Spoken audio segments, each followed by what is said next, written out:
Hey guys, this is John, and I'm playing Grandmaster Chinny in the 15-minute pool on ICC. So Chinny, I think I know this player. It's in their finger notes. Humpy Koneru from India, one of the top female players in the world. So those of you who complain that I don't ever get higher rated opponents on this channel, who's laughing now? Okay, I'm going to play d5 against her. I believe she just played in the Women's World Championship, if I'm not mistaken. Can't remember who she was eliminated by, but clearly this player is extremely strong.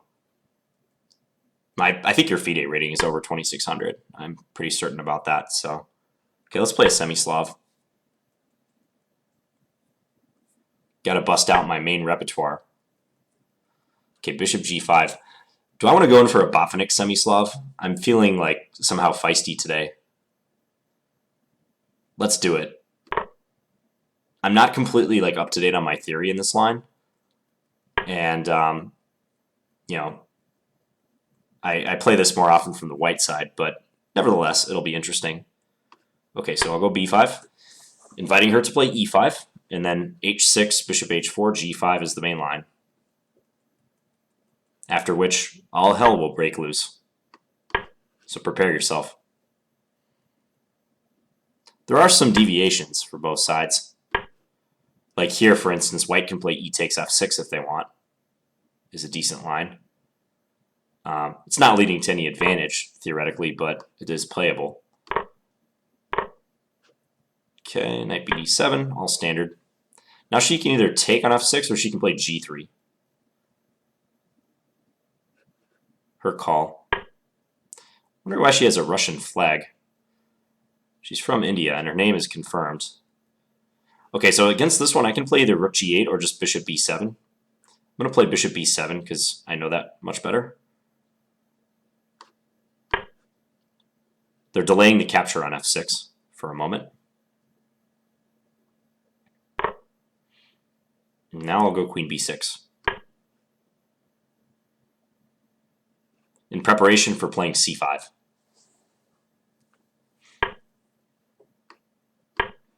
Usually they play d5.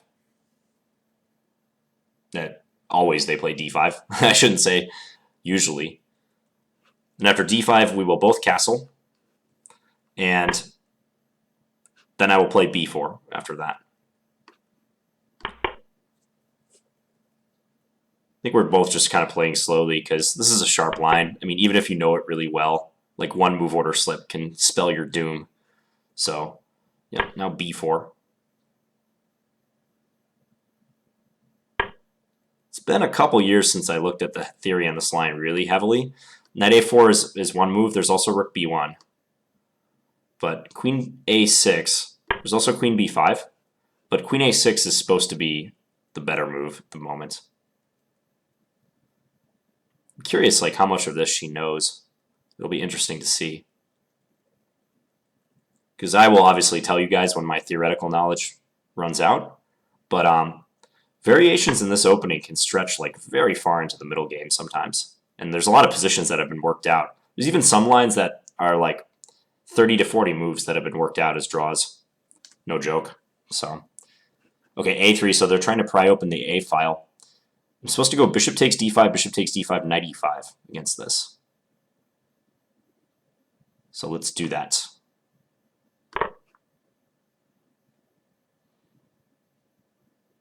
And if I tried to explain to you logically why black should do this, I would fail. I have to just defer to opening theory and the previous work that I've done in this line and common knowledge about this line. Because trying to like explain this particular variation in the context of like logic is really difficult. So a lot of the stuff just doesn't make sense, flat out. Okay, so rook takes d5, I think is what I should play. Attacking the queen. Yeah, I don't think anything else is good. Yeah, I should do this. And usually they play queen e2. And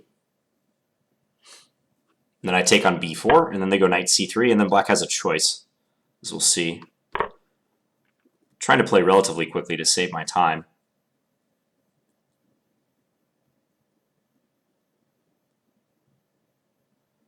So after knight c3, there's two options. The rook a5 move, as I said, or moving the queen c6 or queen d6. No, they usually transpose. I know queen d6 or queen c6 are interesting because you sack an exchange on d5 and you get a lot of play for it. I did play that one time at a blitz game. Rook a5 is the more reliable move, as best I can recall, but I don't remember as much about it. Rook a5, rook takes, queen takes, no, not h4. How does that line go? Rook a5, rook takes, queen takes, knight somewhere, knight e4, and then queen d5, and then maybe h4. That's about all I can remember. Okay, let's do this one, because I know this line is like also pretty good for black. It's more enterprising and interesting, probably. I also recall that queen d6 is considered to be slightly more accurate than queen c6 for some reason, although they can transpose. Okay, so now I'm threatening knight f3. So black gets this awesome queen in the center and a centralized knight at the same time. And this is roundabout where my theoretical knowledge is running slim. I think bishop c5 check is indicated. Check. Now she can play either king g2 or king h1. If bishop e3, what happens? I don't know, off the top of my head. I really don't.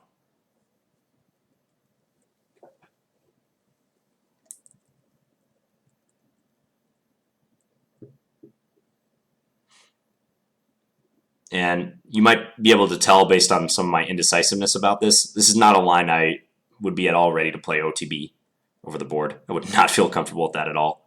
I would want to know more than this. I wouldn't want to be like, you know, even 90% sure about this line. I'd want to be close to 100% sure. Because we're on move 23 and the position is still book. It's still sharp. What happens if bishop e3? Trying to trade the bishops.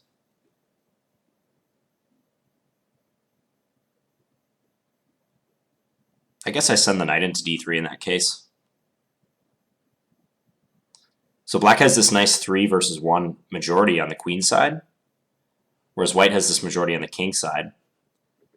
And a lot of the evaluations of this opening revolve around who later can activate those majorities more effectively. Granted, there's a lot of tactical concerns in between, but this imbalance that was created way at the beginning when white took on f6 and black got the queenside pawns, that will have long-lasting impact. Okay, so bishop e3 was played. So if I send the knight into d3,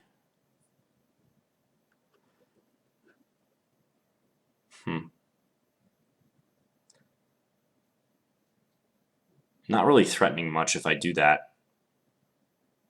But it seems like a move that will be played sooner or later anyways. What are my alternatives, like rook d8?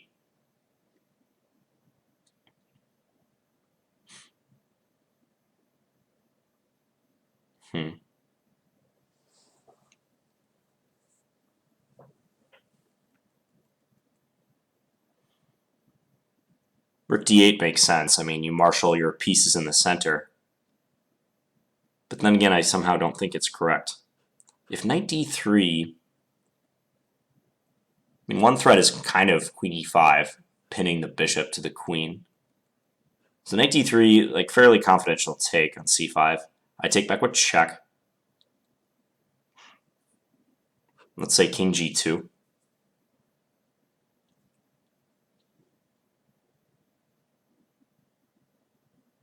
It's messy. I have queen h5 there. I mean, it's messy. I'm going to play it because I think it's right. I I have a slight misgiving in the fact that I'm no longer pressuring f3 by playing this move. So, like, this rook is free to roam around, for instance. But I believe this is the move, and it looks like it can help me create threats.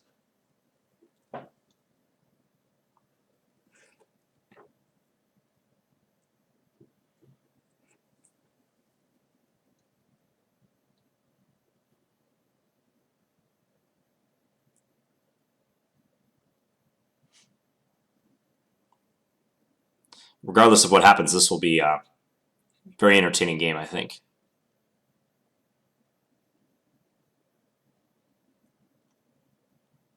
The Botvinnik Variation is always a blast.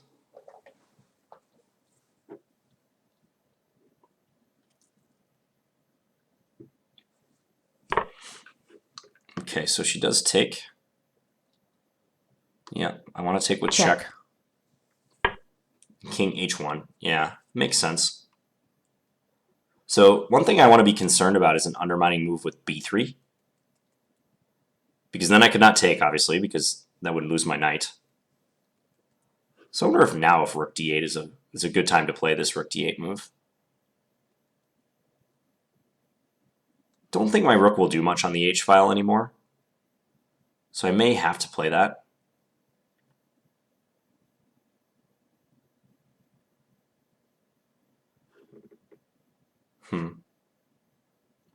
If rook d8 is queen e4 problem, I can always stick my rook on d5, which is nice if that happens.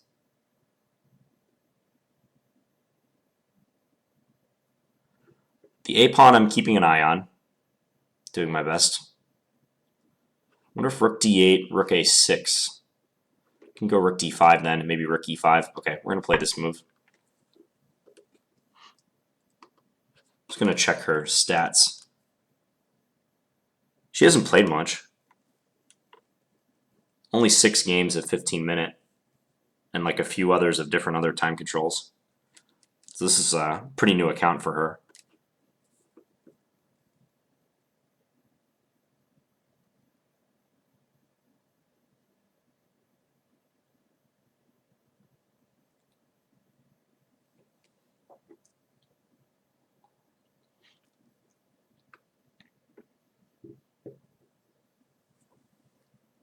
Yeah, there's a lot of advantages to rook d8.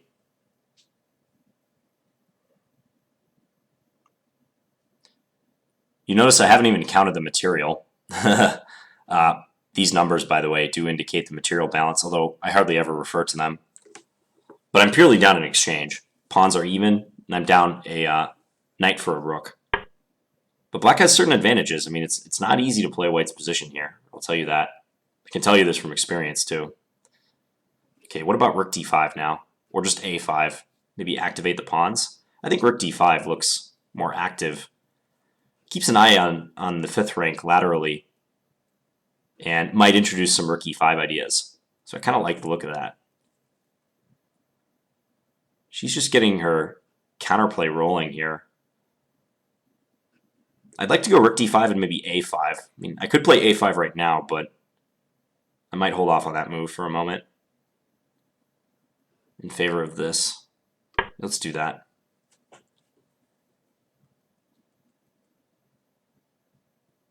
There's a lot of examples in this variation where black plays in the center quite heavily. Even some variations where the king comes to the center. Like king b7 to c6, and then at some moment like take on d5 or help defend a pawn on d5 or something. Whereas white's position is a little bit more far-flung.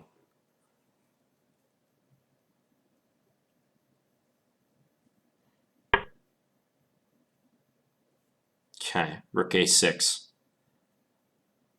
So clearly they're trying to double up. No doubt about that now. So what if I play rook e5? Where's the queen going?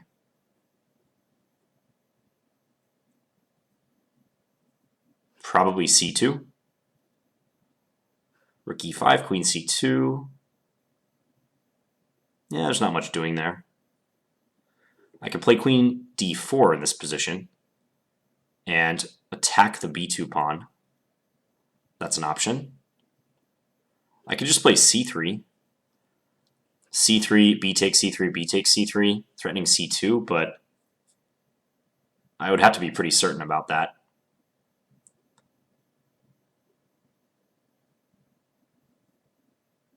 My main question would be, is there a way they can just refute that outright? c3, b takes c3, b takes c3, rook a2 maybe? Just go back to defend. Knight b4.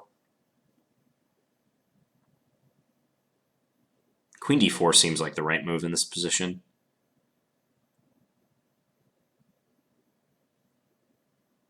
Just trying to take that pawn on b2, basically. Queen d4, rook doubles.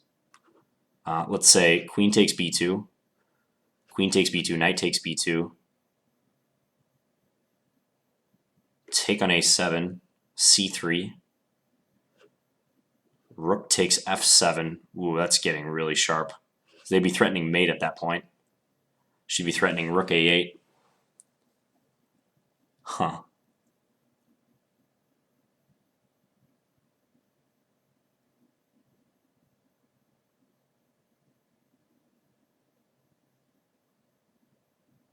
King b7 isn't going to help us because they just double up. King b7, rook fa1. Okay, let's look at queen d4 again. Queen d4, rook a1. Could throw in rook e5 there too. It's interesting.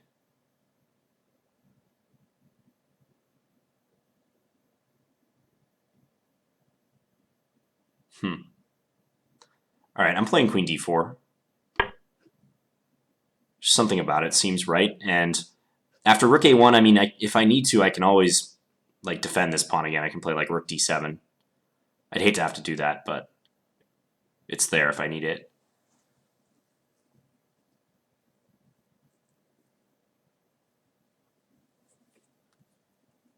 It also eyes the f6 pawn, although I'm not really thinking about capturing that pawn right now, given everything that's going on in the position.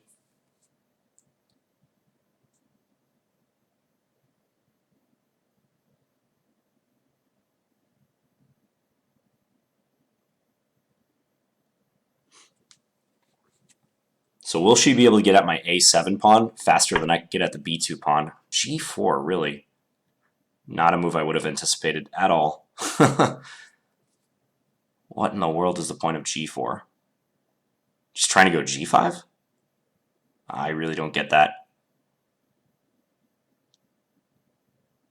She played it pretty quickly, too.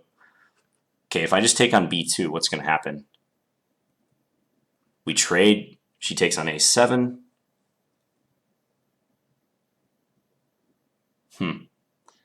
This pawn's also hanging.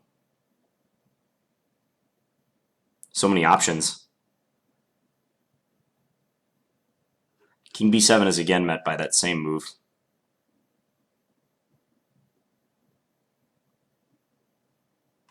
If queen takes, what is going to happen? Queen takes, rook c6. Let's say king b7, take on c4, take check. Queen h2.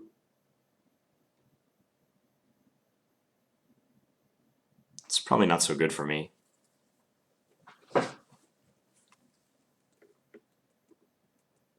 Maybe b3 in this position. Just stretch it out.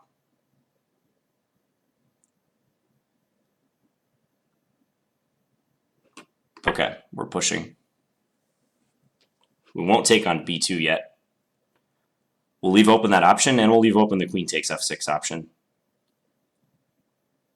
She can't play g5 because I just take on h4 with check. So I'm just inching closer, and I'm maintaining my strong queen on d4.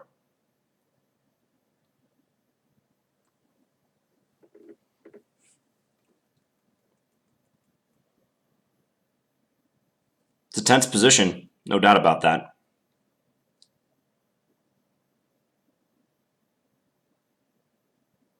Both kings potentially exposed. I do know that from staring down the barrel of this opening from the white side, though, once these pawns get a little deeper into the white position, white can start to get nervous. If rook b1, it's a horribly passive move, but it makes some sense. For rook b1, I might play Well, again, queen b7 can always be met by that, and they're threatening to take with check. So rook b1, I might grab on f6. Might just take the time out to do that.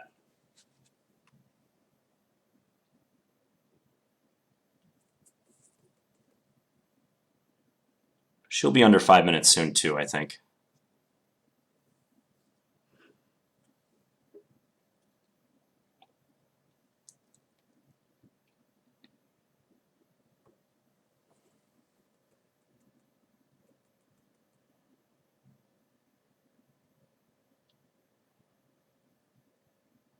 I'm not sure what to do if I'm in her shoes. I mean, I'm having trouble coming up with candidate moves. It's just such a sharp position. Queen e4, maybe. Trying to trade queens. If knight f2, then she takes, I take, and she can take on c4 with check. My king is pretty open. Queen e4, I'd probably trade and then move my rook somewhere. Probably rook d4.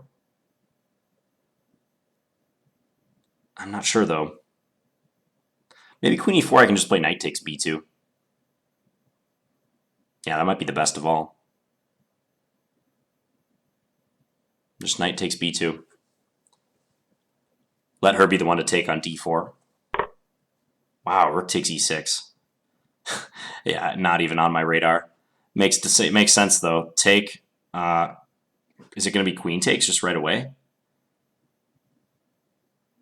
Yeah, and then if king moves, f8. Yikes.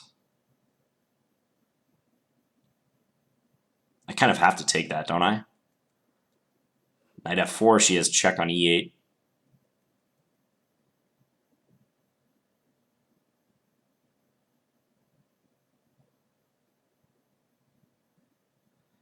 Yeah, I think I'm somewhat forced to capture. Check. Okay, so if rook d7, f7 is the point.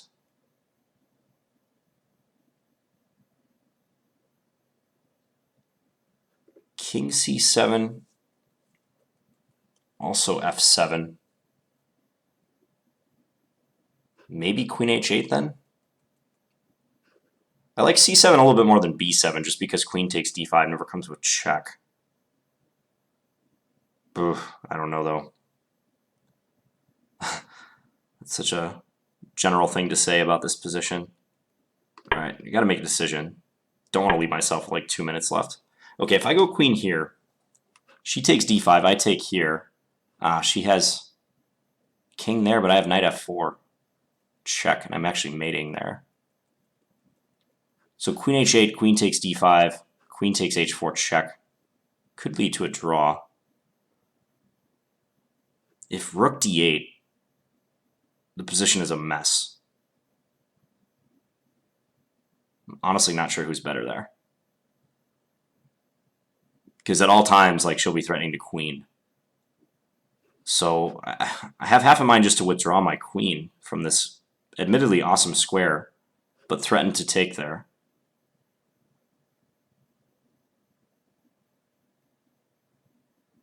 I don't see a refutation of that. Queen there, she can check on e7 and then promote. That doesn't work for me. And that's her main threat anyways. Yeah, I think I'm busted in this position, now that I look at it. Queen here, queen e7 check. Yeah, followed by promotion.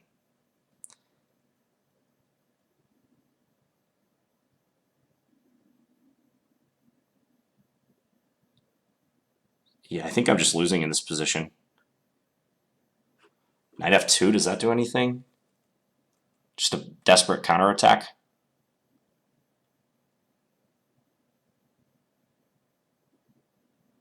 My time is ticking down and I'm not sure how to play it.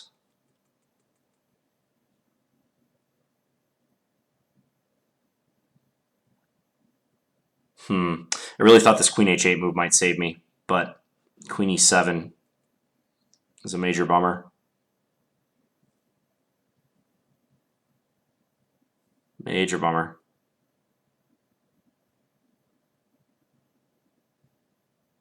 Rook d8, queen e7, queen next move.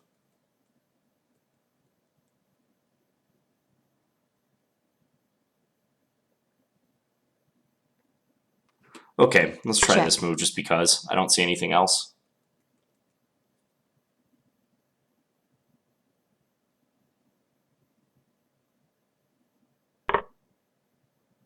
Yeah, she just took. Maybe just take on d5. Yeah, I don't have a perpetual, huh? She can walk out through g3. Played very confidently. Can take an h4 check, but king g2, I'm out of checks. Check. Kind of have to do this. But yeah, she's just going to march out through g3 eventually.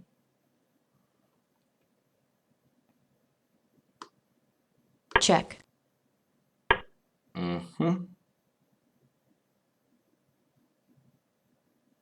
Check.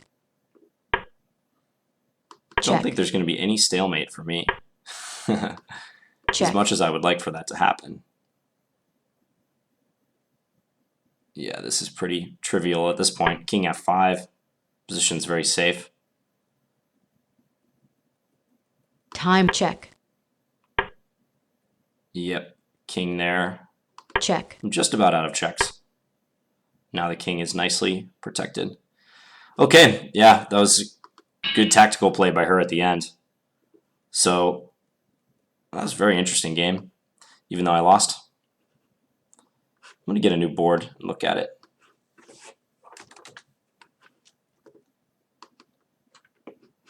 Okay, let's flip. So on move 5 here, d takes c4 is the sharpest move black can play. Previously, you've seen games with h6 and also knight bd7.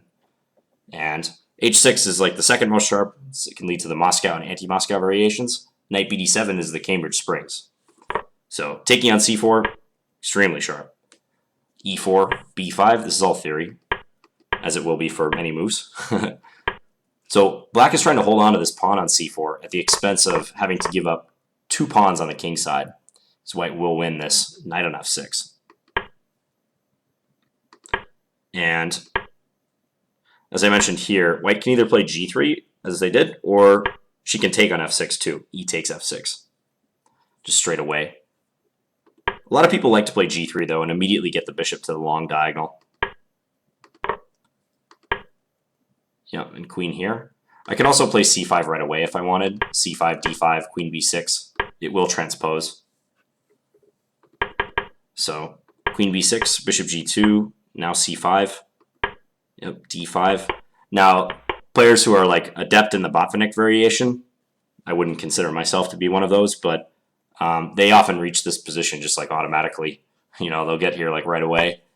b4, also the automatic move. And here white has a choice between rook b1 and knight a4. And kind of goes back and forth as to which one is giving white more chances for an advantage. But I think at the moment, knight a4 is considered the better move.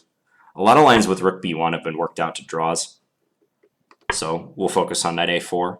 Now here there's queen b5 or queen a6. Like I said, queen a6 is, as far as I know, the better move. So a3, take, yep, knight e5. I want to say, in addition to a takes b4, there's also this move knight takes c5. Idea, take, and then take here with the attack on the bishop. I don't know the details of that either. There's actually like a Ben Feingold game, I think, against Darwin Yang, where this was played. I hope it was this move, though. Let me just turn on the engine. Yeah, knight takes c5 is a move. Take. And I believe Ben won a nice game. He was the first to introduce this move, knight takes c5. But we played this main variation here. Knight c3. Yep, and at this point, I can either move my queen and give up the exchange, as I did, or play rook a5. Just wasn't sure about the details of this line. Then knight e4. It was a little hazy for me as to what black should do here.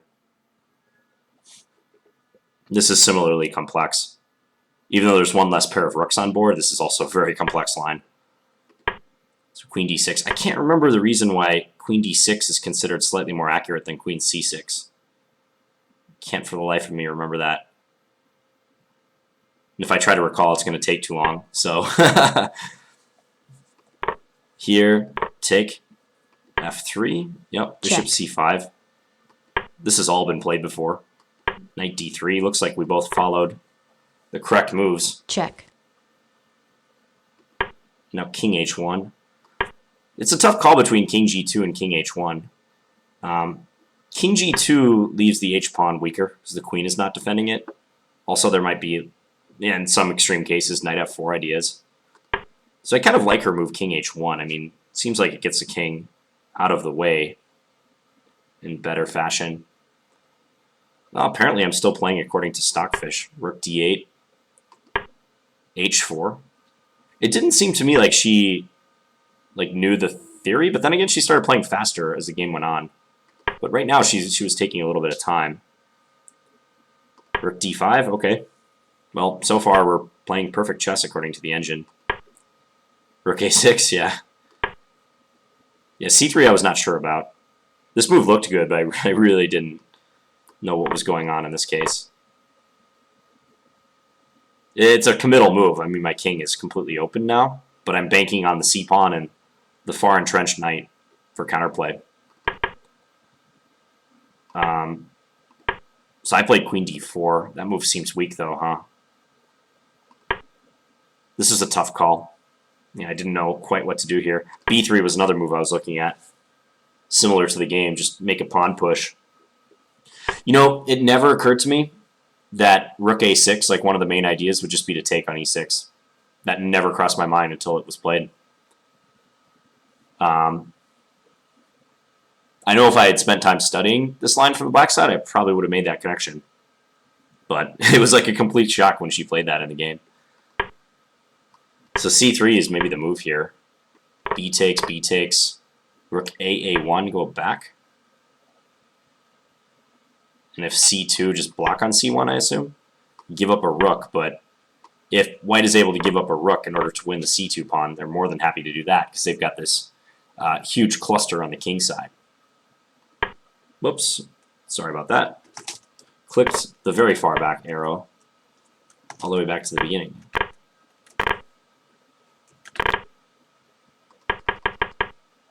So, yeah, c3.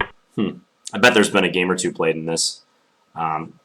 With these very sharp and narrow lines, you can find games stretching well into the middle game. Also, correspondence chess. There's a lot of exploration of sharp lines in correspondence chess, so it wouldn't surprise me if there's correspondence games out there with this position too. So queen d4. She played g4. She played that pretty quick too, didn't she? She had 737 and then down to 652. Huh. Engine likes it. Maybe I underestimated the extent of her preparation in this line. I mean, she is only like one of the best women players in the world in 2600 FIDE. The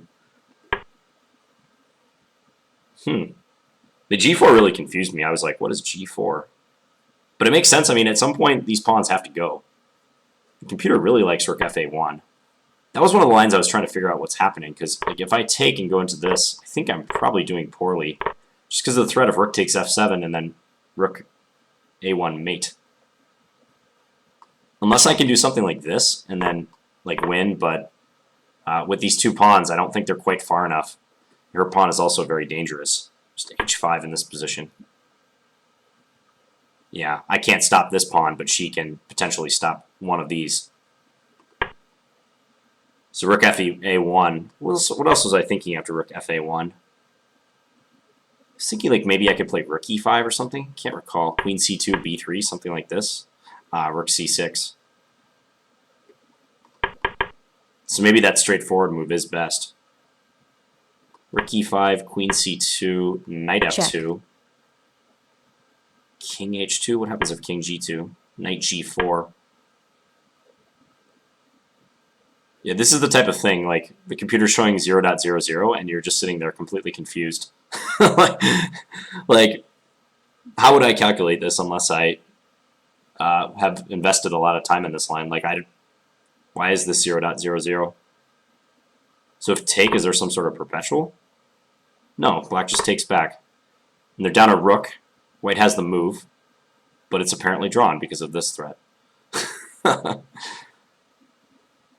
this line is insane, if I haven't mentioned that already. Okay, so maybe in the event of Rook FA1, there is some miracle draw. The engine seems to find it. I mean, we could analyze these possibilities for hours. A better way to analyze this game would be if I were to bring up ChessBase and search my database for the recent games in or around this position, and also add the engine. That would be more enlightening than just kind of this analysis I'm doing right here with the engine. Yeah, I think she knew this line pretty deeply. I mean, it definitely showed. Like, according to the computer, she's played a near perfect game. Okay, I'm just in trouble now, huh? What if I take this pawn on f6? Rook check. King somewhere. Rook takes c4. Take. Check. King g2. Oh, okay, because the rook is covering f4. Right. White is better. Okay, they got rid of that dangerous c-pawn. So that's what happens if queen takes. She can actually just go and afford to take this pawn, and then I win h4, but it's worse for me.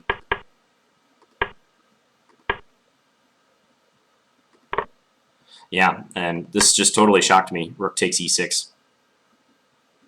If you gave this to me as a tactical puzzle and said white to move and win, I would figure it out. But for some reason, as soon as that rook hit a6 in the game, a couple moves ago right here, I just didn't put two and two together.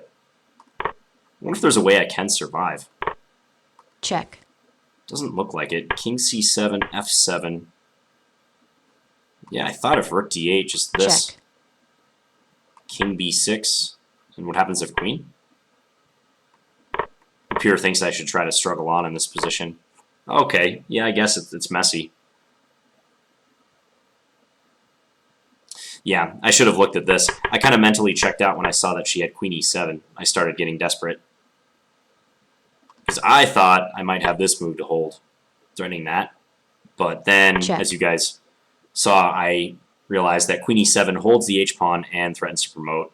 And that's game right there.